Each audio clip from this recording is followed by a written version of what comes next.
Chicken রান্না তো অনেক খেয়েছেন, এভাবে একবার খেয়ে দেখেন, মুখে লেগে থাকবে এর স্বাদ। আর শীত মানেই কিন্তু খাওয়া দাওয়া, পিঠাপুলি যাই হোক না কেন, শীতের সব খাবারই খেতে অনেক বেশি ভালো লাগে।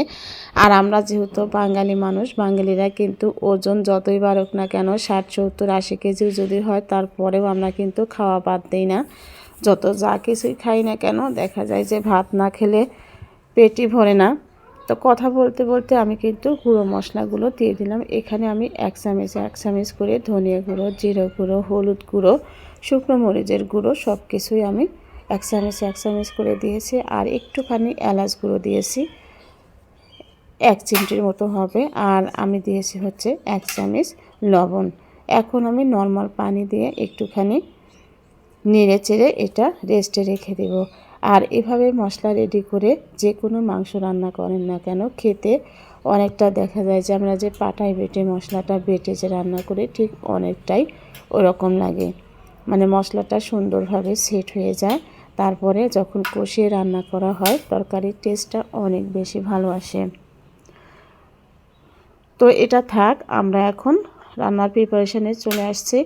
তো প্রথমে আমি প্যানের মধ্যে ঘপ করে অনেকখানি তেল দিয়ে দিলাম হচ্ছে এখানে 4টা দারুচিনি, আর দিয়েছি আমি 4টা সাদা এলাচ, দিয়েছি আমি লবঙ্গ 4টা, তেজপাতা দিয়েছি আমি 2টো।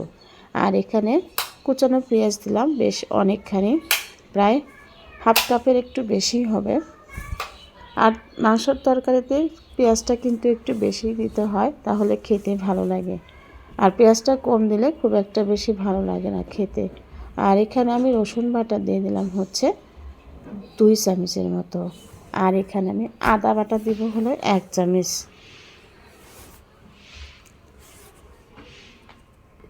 তো কিছু সময় ভেজে নেওয়ার পরে আমি এখানে দিয়ে দিব হচ্ছে কাঁচামরিচ।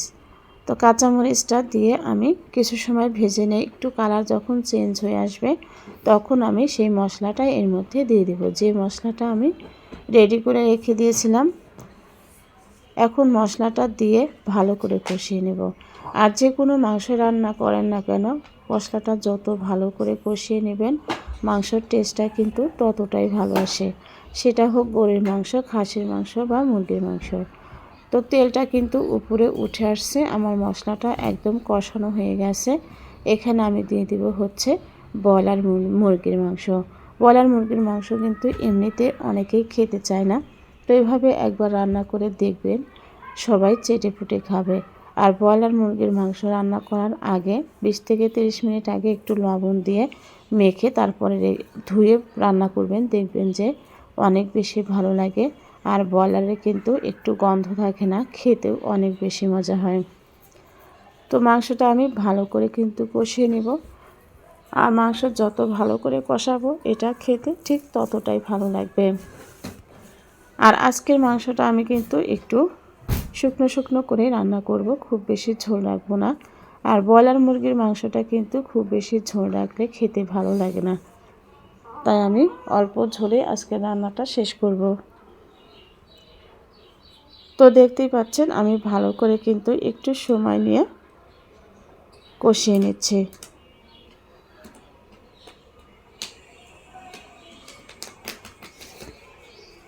তো কষানো হয়ে যাওয়ার পরে আমি এখানে দিয়ে দিব হচ্ছে কিছুটা গরম পানি।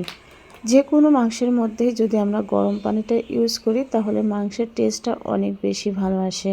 আর ঠান্ডা পানিটা দিলে কিন্তু টেস্টটা অনেকটাই নষ্ট হয়ে যায়। তো আপনারা কে কীভাবে রান্না করেন অবশ্যই কমেন্ট করে জানাবেন। খুব বেশি কিন্তু আমি দিচ্ছি না, অল্প 1 কাপের মতো দিয়েছি আমি পানি। খুব বেশি পানি কিন্তু এখানে আমি অ্যাড করব না।